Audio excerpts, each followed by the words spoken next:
Hey everybody! In this lesson, it's actually it's a lesson and it's some take home. So, I left human resources and management as some work to familiarize yourself with over that 2 week sort of shutdown period where we were all trying to figure out what was going to happen. So, in this video, I'm going to do a lesson to sort of why does human resources matter, right? It's one of our main forms of resources that can be, employed by a business, right? Labor.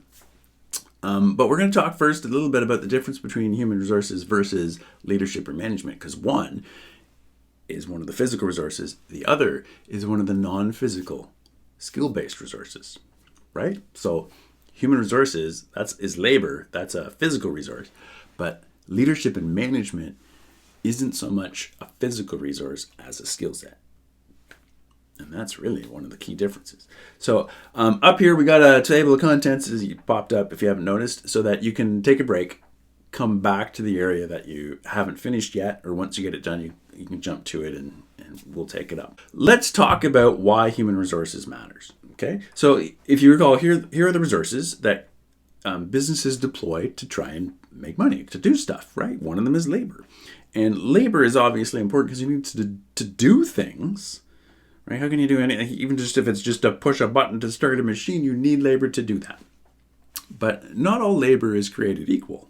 Some of it is skilled, some of it is not. Some people are better educated, some people are harder workers. And given that, right? Given that a building full of machines doesn't do anything without humans, labor then is really almost sort of the piece that pulls it all together and makes it actually work, makes a business actually run. Same thing, think about a school with nobody in it. Like all of our schools right now. Like nothing happens. No learning takes place. You need teachers, you need students, you need humans. Right? So labor is very important. You need enough, but too much is inefficient and you waste money.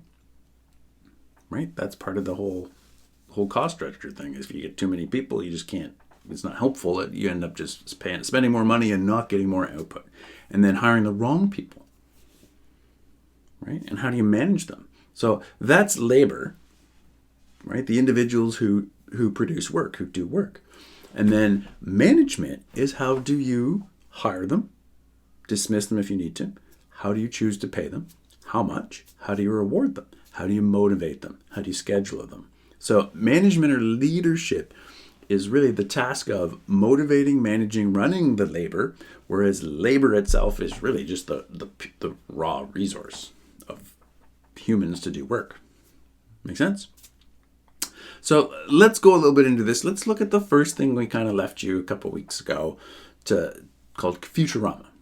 Okay, so this one right here. So here's our sort of a rough syllabus. It might look different when you actually look at it than it does in this video. Don't panic. Okay, Futurama. I left that one. So let's open it up. It looks like this.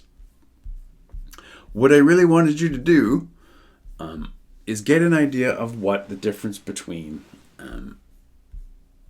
what human resources means, and you should probably have a definition now, and what the labor market is.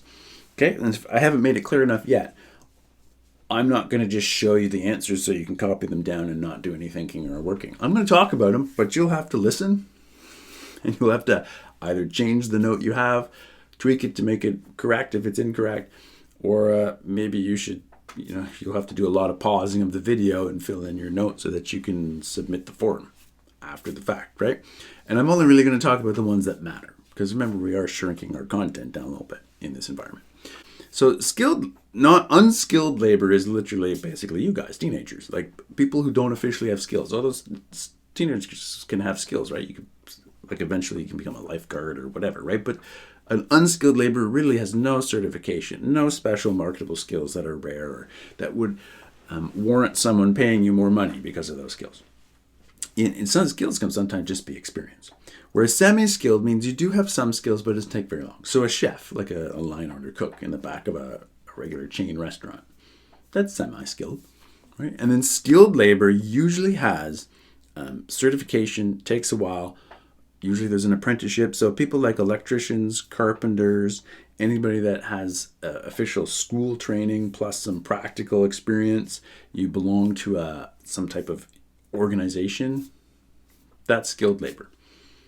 Right? Also truck drivers, carpenters, joiners, electricians, plumbers, all those types of people. And some other professions also have similar things, like those trades, right? So teaching and that sort of thing.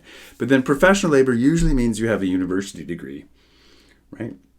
Those professions. So professional labor usually means your doctors, your accountants, your lawyers, and stuff like that. That's the difference, right? But what really matters is how you motivate them is not always the same way. Unskilled labor is often not managed the same way you manage professional labor, because professionals all think they're the smartest people in the room. They don't take to just blatant orders being yelled at them very well. So you have to manage them different, and they're rewarded differently too. Like often an unskilled worker goes to work, and when that person comes home, they're done work. They don't think about it again until they go back to work, right? Whereas a professional works at home, works on weekends, is always thinking about work, often owns their own practice, right? Like a doctor or a lawyer or an accountant. When they go to work, they're part of a firm, and they often are an owner or a part owner of that firm. So they're always thinking about work. Work doesn't really stop. So it's very different motivating people like that and managing people like that versus people that go to work and then go home and don't think about work. It's different. So the rest, I mean, it's just so much content. Really, what you need to focus on here are some of these terms if you're going to evaluate the labor market. The first is employment, and that doesn't mean someone who has a job. It means we're back to our economic statistics. Employment means how many people are employed in a country. And then the labor force means how many people could be, not necessarily are, but are willing and able to work.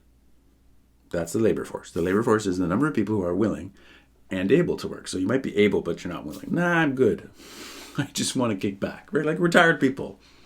A 67-year-old might be able to work, but they don't want to. They're retired. Right? The unemployment rate, wage growth, I don't care if you know what that is, but the unemployment rate is important because, especially right now, because it's going to go up a lot. And almost every country, this is true. The unemployment rate looks at the labor force and asks people in the labor force, have you looked for work lately? And if the answer is no, you're not unemployed. You are not in the labor force. Right? So they survey people. So Statistics Canada will call people and said, do you have a job? And if you say no, they'll ask you, have you looked for one in the last, I think it's 3 months? And if you say no, you're not unemployed, even though you might want one. So in other words, the unemployment rate in Canada, the United States, and most developed countries, the unemployment rate does not count people who got discouraged and gave up looking. So the true unemployment rate is almost always higher. It tells you the number of people who want a job are looking. That's all it tells you. So the people who gave up doesn't tell you about them. And it doesn't tell you about underemployment. And underemployment is the number of people who are working at a job, but maybe it's part-time or it's crappy, or they have education and skills that well above the job that they have. So like a doctor that is working at Walmart because they can't find a job. That's underemployment. Our society is not using that person's skills to our full advantage. But the unemployment rate doesn't measure underemployment, and it doesn't measure people that gave up. That's important. I don't care if you know what those values are, but here's why you would care as a business owner. It's a business course. Why would you care? Well, we mentioned it before a little bit when we did that expansion to another country project, right? The unemployment rate or the employment rate, whichever one you want to talk about. As a business, you're starting a new business or expand it, or even just on an ongoing basis, people come, they have to move on, they get married, they leave, they got to go away, you got to find someone to replace them, right? So hiring people is always a concern from time to time, especially when you start a new business or you grow it, but definitely just all the time, there's some concern. And if unemployment is low, that means everybody's working. So if you need to hire someone, it's going to be actually very hard to find someone that you want to hire, someone that fits your organization, someone who isn't, is going to fit the culture of your business, get along with everybody, and someone who has the skills or the personality that you're looking for. That gets, as the pool of people who want a job and don't have one gets smaller and smaller and smaller and smaller, it will become harder and harder and harder to find good people. and then you got to train them. You got to go through the interview process, find people, then you have to hire them, and then you got to train them. Right? All that gets more difficult as times are good. Everybody's got a job. It gets harder, and to the point where sometimes you have to offer more money to get people to come to your business, and so that costs you. Your profits go down because you have to pay people a bonus or pay them a higher salary to convince them to come work for you. That happens when unemployment is really low. And as a business then, it's easier to find people if you need them when lots of people are laid off. The opposite is true. So the next thing we'll talk about or take up is the workplace, the basics. Just because, you might as well know, since I might have a job, or you'll have one pretty darn soon if you don't right now, because you're getting to that age, right? And there's a few of these things you really should know. Because, for example, this first one, can you be fired if you are negligent? Absolutely. Or you can even be charged if you're negligent enough and you damage property or you hurt someone else. That's always true. Second one, can you be dismissed because you are pregnant? And I can't imagine why anyone would think that'd be okay, but in some countries it's okay. It is not okay. That is discrimination. You cannot be fired for being pregnant. Your job can't even be given away while you're off. Right? And you have a year in this country, in this province, to do that. So no, pregnant, no, or any of the other sort of characteristics, your gender, your sexual orientation, your race or religion, or any of those things. Absolutely unlawful. Can you be paid less than another employee for doing the same work because of your gender? Officially, no, but it still seems to happen somehow.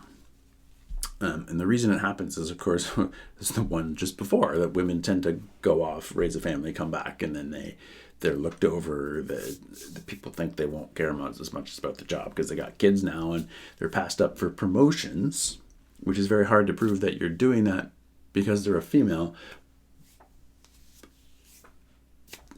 But often that's the reason. But you're not supposed to pay someone less for doing exactly the same job. You're not supposed to, right? A group of employees wishes to start a union. You interfere with that, you can go to jail. No, you can't stop that. That is not permitted. An employer offers, because those are your legal rights, like you have constitutional rights. Freedom of association, it's called. You're allowed to associate in trade unions, demonstrate peacefully. Right? It's your opportunity to, create a stronger voice for yourself if you work for a really powerful company that otherwise could just push you around. If an employee offers to pay a new employee below minimum wage for any job, not just a retail job, that isn't unlawful because minimum wage is a law.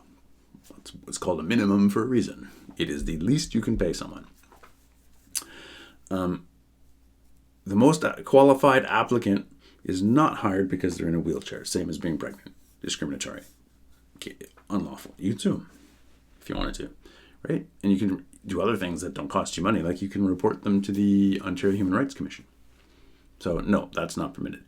Can you seek time off to be with your new baby? You can, male or female. Absolutely. Parenting leave. They don't have to necessarily pay you, but you can. You can ask for that. Usually once the child is just born, but it depends on your employer too and what benefits they have. Can you refuse to hire a 12-year-old to work for her?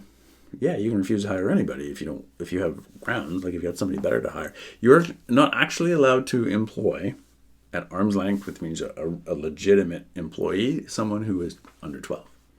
It's considered child labor, right? Can we talk about these? Well, I've already talked about them in this video, but if you skipped to this part and didn't hear it, unskilled labor, I'll do it real quick. Unskilled labor basically means you have no training, no certification at all. Semi-skilled would be someone who maybe has a lifeguard certification, CPR, maybe as like a line chef in a fast food restaurant or something. They've done that for a long time. It can come from experience or certification. Skilled labor would be someone like an electrician, someone who has those trades. And then, I did do semi-skilled, right? It's out of order, whatever. And then professional labor would be your accountants and your doctors and stuff. I'm being tinged. What just happened? Sorry. Right? That's the difference. And really, it's all about productivity and what sort of skills and qualifications you need and you want. Usually, not always, the best trained workers are the most productive. They can, in other words, produce labor that can be sold or that is the most valuable for generating revenue, retaining customers, etc. Better skills, whatever they be. Usually, the most important skills that employers look for, regardless of what survey you look up, is some kind of interpersonal skills, communication skills, interacting and communicating with others. I mean, there's lots of other skills. Flexibility in the 21st century is pretty good, being adaptable. But those ones are always at the top of the list, communication and so on. So those are the difference in those terms, and that was all there was to that activity. The last thing that you were asked to do under this topic of human resources was skim through this PDF over time. There's no reason for me to go through it. You can skim through it and get the big idea of each of the items I wanted you to do. But just so that you're clear, in case you didn't do it earlier, on our syllabus, this PDF was where it says read human resources management. So now this is the transition from human resources, so the physical labor resource, into the non-physical management, the skill and education resource, right? The non-physical resource of how do you lead, how do you manage your human resources, your labor, right? So different types of things that people who manage human resources have to do. And for that, there was this little dot jot activity right here. And what I want you to do is essentially take what you've done for your dot jot and put it into our form as part of our homework activity. So you don't really need me to read through the PDF and the video. You should be able to do that. So these are the 12 things I really wanted you to know what's involved in that role. Okay. So as always, if you have any questions, let me know. Our next thing will be on the actual aspect of leadership styles, where we're going to look at 3 different leadership styles and how the best leaders actually switch between them. And then we'll have enough content that we can actually do our next activity, our next assignment.